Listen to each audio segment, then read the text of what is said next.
목요일 사주. 안녕하세요. 목요일 사주 김 목사입니다. 전자책 사주 120일의 도전 강의 영상을 찍고 있습니다. 오늘은 지지, 진토 하겠습니다. 진토는요, 양토, 양의 토기운이에요. 봄과 여름의 환절기 구간이라고 할 수가 있고요. 토기운이 왕성해서 기상과 이상이 높다. 용이라서 더 그렇겠죠. 수기운, 수의 고장지라서 유연한 사고와 지혜, 재치가 있어요. 그래서 진토를 수왕가라고 하는지도 모르겠어요. 지장간에 보시면 을계 무가 있는데요. 을은 12운성으로 보면 관대고, 개수는 양이고, 무토는 관대라고 해요. 잘 모르셔도 관대는 사모관대, 관직, 관복 또는 요런 유니폼의 개념인데, 그리고 또 양은 양육, 복양이죠. 그래서 진토위에 천간 또는 일간이 뭐로 있느냐에 따라서 이 관대와 양의 해석이 좀 달라진다라고 할 수가 있습니다. 그리고 방향으로는 내시 방향, 동남 방향이고요. 계절로는 봄과 여름의 환절기구나. 올로는 양력 4월이고요. 양력 4월의 절기로는 청명과 고구가 있고요. 시간으로 보니까 아침 7시 30분부터 9시 30분까지 진시고요. 그리고 괴로 보니까 오양일음이에요. 이 오양일음은 좀 잘 봐야 되는데요. 양기운이 5개고 음기운이 하나인 건데 이 이름이 한 개의 음기운이 예를 들면 우리가 댐에 금이 가는 것처럼 운기에 따라서 어떨 때는 좋을 수도 어떨 때는 나쁠 수도 있는 거예요. 제가 흉신에 대해서는 아직 언급을 안 했는데요. 그래도 진토를 일지에 깔고 있다. 그렇다면 특히 인생의 롤러코스터를 타기가 쉬워요. 그래서 이 이름에서 이 댐에 금이 번지면서 결국 터질 수 있다. 돌다리도 두드리고 가야 된다. 매사. 그거고요. 자, 색상으로는 황색이고요. 띠로는 용띠예요. 용은 상상의 동물이죠. 수영도 하고 하늘도 날고 뭔가 좀 신비스럽죠. 그래서 기상이 높고 이상이 높다고 하는지도 모르겠어요. 어쨌든 안정적인 이미지의 동물은 아닌 거죠.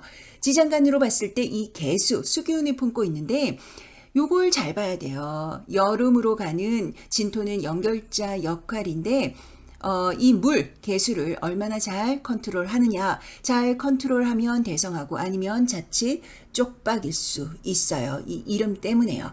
이게 좋은 분들도 있고 아닌 분들도 있겠죠. 대성할 수 있고 또 바닥을 칠 수 있는 경우의 수를 가지고 있으니까요. 내가 리스크를 안고라도 성공하고 싶어 하는 분들에게는 괜찮을 수도 있습니다. 형상으로는 용, 초택이고요. 이 초택이라는 것이 진위 초택이라고 해서 물기를 머금은 초원이라고 할 수가 있어요. 12성으로는 청간이라고 하는데요. 진간이라고도 하고요. 요 간자가 간살 간자예요. 그래서 진토는 꾀가 많고 지략적이다. 원칙적이라기보다는 융통성, 임기응변, 그때그때 상황에 따라서 변하기도 하고요. 합에 대해서는 제가 앞서 말씀을 계속 드렸으니까요. 단도직입적으로 할게요. 삼합과 방합은 이 왕지가 중요하다. 왕지의 자수, 묘목을 생성시키는구나. 진토로 보면요. 자, 그러면 진토의 삼합부터 한번 보도록 하겠습니다. 삼합으로 보니까 신자진이 되는 거예요. 그래서 자수의 기운, 물기운, 수기운을 생성하는구나. 그리고 방합으로 봤을 때는 어떠냐 하면 임묘진이구나. 그래서 묘목, 왕지의 이 목기운을 생성하는구나. 육합으로 봤을 때는 무엇이 있느냐면 진유합화금이라고 하는데요. 우리가 그냥 글자로만 봤을 때 진유합화금, 진유합화금 이렇게 외우지 마시고요. 제가 왼손 운지법을 그대로 위치를 따왔다고 말씀을 드렸으니까요. 이 진토와 유금의 이 마주보고 있는 위치를 이미지를 고착시키시면 되고 그럼 얘 둘이 만나서 뭘 낳느냐 하면 금기운을 만들더라 이거죠. 자, 진토를 깔고 앉아있는 육식갑자 중에서 5개의 천간 일주를 한번 보도록 하겠습니다. 양은 양끼리라고 했고요. 그래서 갑병무 경임이 오네요. 갑진, 병진, 무진, 경진, 임진이 되는 거고요. 무조건 일간 기준이든 일지 기준이든 같이 봐야 돼요. 그래서 그래야지 응집력 있게 공부를 할 수가 있어요. 자, 진토를 용이라고 해석을 한다면요. 청용, 정용, 황용, 백룡 그리고 흑룡이 되는 거죠. 임룡이라고 할 뻔했어요. 자, 모두 다 이 용의 기운을 갖고 있어서 한가닥하는 기운이죠. 그리고 이 천간을 삼명통일로 보면 이해가 또 금방 가요.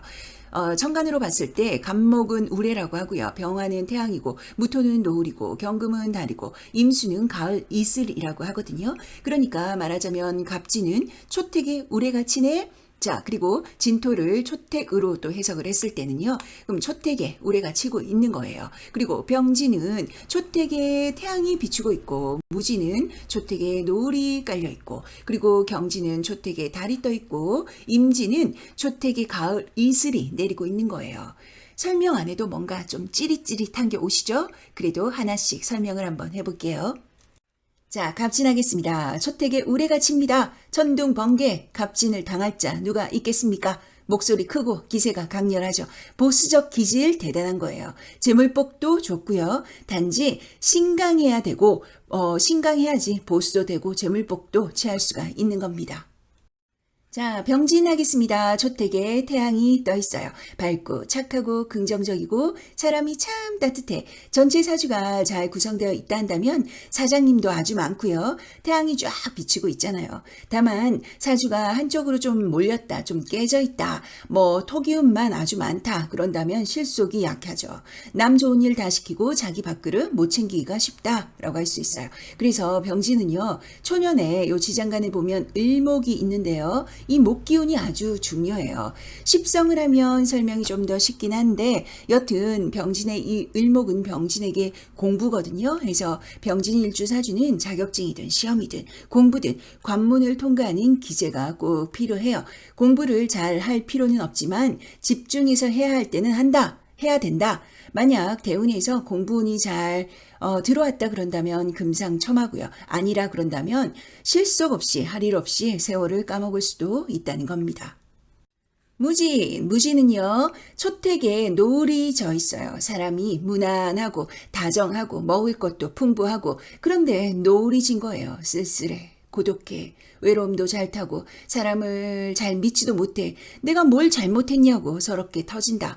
물론 겉으로는 잘 안 터져요. 속으로만 터지죠. 책임감도 강하고요. 성실한데 단지 육친, 사람과의 관계성에서 어려움이 좀 따를 수가 있어요.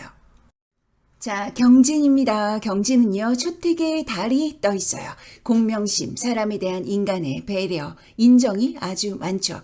나를 보고 밤길을 걸어라 하는 인류애가 있어요. 또한 리더십이 있죠. 그래서 경진은 사람을 리드하고 끌어주고 잘되게 하는 업상에 가면 정말 좋아요. 재물적으로도 괜찮은 일주고요. 자, 다음은 임진일주입니다. 임진은요, 뭐 아니면 좀 호불호가 있어요. 잘 되면 아주 잘 되고요. 잘 안 되면 좀 낮게 깔릴 수가 있어요. 왜냐하면 초택에 가을 이슬이 내리고 있잖아요. 태어난 달도 그래서 임진일주는 중요해요. 왜냐하면 가을 이슬이 내리면 식물에게, 농작물에게 좋을 수도 나쁠 수도 있으니까 주시를 좀 해야 된다. 임진은 승부욕도 있고 성격도 급하고 귀도 좀 얇아서 자칫 자충수, 실수할 수 있어요. 가오, 타인의 시선, 요런 것들 때문에 괜히 안 나가도 되는데 돈이 나가거든요. 임진일주는 그래서 화기운, 금기운이 매우 중요해요. 화기운은 결과물이고요. 결과물 없이 몸만 바쁘면 안 되잖아요. 그리고 출세욕, 명예욕이 강해서 관이라든지 정년이 보장되고 안정적의 곳에 가만 준다면 최고다. 그래서 금기운이 필요한 거예요. 금기운은 임진에게 공부거든요. 대운에서 초년, 청년기에 금기운의 역할이 잘 활용되었다, 잘만 들어갔다 한다면 참 좋죠. 안정적인 곳을 가기 위한 발판이 금기운이 되어준다. 만약에 부모님이 이 임진일주에 자녀를 뒀다 한다면 절대 자존심 건들면 안 되고요. 그리고 자녀에게 임진일주인데 화기운이 없다 한다면 그럼 그때는 좀 살살 꼬셔야 돼요. 여튼 임진에게 화기운이 없다 그런다면 자격증이라든지 뭐든 그게 꼭 공무원이 아니라도 돼요. 여튼 뭐든 평생 먹고 살 자기 무기 꼭 있어야 되는 거죠. 가을 이슬처럼 자칫 인생이 공허하고 냉할 수 있으니까요. 번외로 말씀드리자면요. 제가 태기를 할 때, 제가 봐드릴 때, 저는 임진 1에 태어나는 것은 좀 지양하는 편이에요. 사주의 구조가 임진은 매우 중요하고요. 대운도 중요하고, 왜냐하면 리스크가 있거든요.